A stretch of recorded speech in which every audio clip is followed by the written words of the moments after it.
ka jing cha siat ha ga jing elang election habut le jong ka Pennsylvania manin ga janmit kala polong ya presiden berim ga Amerika Donald Trump ban man saw bat ya ga jing sensyar jong Joe Biden ru kan saw kman kat ba ka to kan gi sur ba pau na ka US ki lebu jing geli halor kan gi jing pengkre bahra ha ga te ke jaka penlong jing elang kat to kan ki no lam jong Republicans kila ya shakmat shi sin jam bat kila thmu ya Joe Biden ha ga jing kan tho ka ban kong hadin ke jing persyang ban penyiap briu utrom ula ai kublai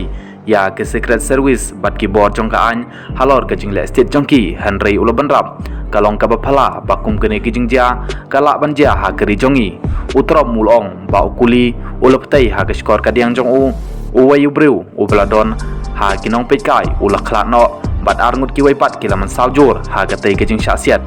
une unong ra suloi u blatip kerteng kum u Thomas Matthew Krop ubadang artus nam kerta ula syasiat yam u senator jong ke Republicans u GD Wins ubala banlong u perlok jong utrom ha ki election sa US kaban long ha ka bokut jong ne usnem ulong ba ka te ke jing syasiat kam dei tang ke jing jia ka bamarwai ka nong rim pedeng jong ke jing ki jong Biden kalong ba presiden Donald Trump udai unong senchar don bor ubadai ban pensange da kano kurkom ha ke jing krenben kai lambet sya ke jing persyang ban penyap ya presiden Trump ulong ha ke jing tho ha ke Twitter ki nong ilam ke Republican sepat ke Kongres ka Marjorie Taylor Greene kala keno ba ki Democrats ki kwa ba utrom bat ki nong kersan jong u ki niap no